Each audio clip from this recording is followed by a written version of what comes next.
ఎవర్రా చుట్టాలు? ఈ రోజుల్లో చుట్టాలు ఎలాగున్నారు చెప్పనా?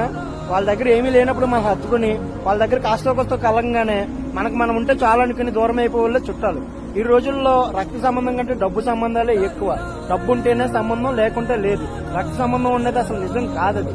ఎందుకంటే అంత రక్త సంబంధం వాళ్ళ దగ్గర, మన దగ్గర డబ్బు లేదని మనం దేకరు. మన దగ్గర డబ్బు ఉంటే మన దగ్గరే దిగుతారు. అంత డబ్బుతోనే ముడిపడింది ఏ సంబంధమైనా. కాబట్టి డబ్బు సంపాదించుకో. నీ దగ్గర డబ్బు ఎక్కువైనప్పుడు నీ ఏమీ లేని నీ రక్త సంబంధికులను ఆదరించు. అప్పుడు నువ్వు నిజమైన చుట్టానివి, బంధువుకి, రక్త సంబంధికుడివి అవుతావు. ఎవర్రా చుట్టాలు? ఈ రోజుల్లో చుట్టాలు ఎలాగున్నారు చెప్పనా? వాళ్ళ దగ్గర ఏమీ లేనప్పుడు మనం హత్తుకుని వాళ్ళ దగ్గర కాస్తో కొస్తో కలంగానే మనకు మనం ఉంటే చాలు అనుకుని దూరం అయిపోలే చుట్టాలు. ఈ రోజుల్లో రక్త సంబంధం కంటే డబ్బు సంబంధాలే ఎక్కువ. డబ్బు ఉంటేనే సంబంధం, లేకుంటే లేదు. రక్త సంబంధం ఉండేది అసలు నిజం కాదది. ఎందుకంటే అంత రక్త సంబంధం వాళ్ళ దగ్గర, మన దగ్గర డబ్బు లేదని మనం దేకరు. మన దగ్గర డబ్బు ఉంటే మన దగ్గరే దిగుతారు. అంత డబ్బుతోనే ముడిపడింది ఏ సంబంధమైనా. కాబట్టి డబ్బు సంపాదించుకో.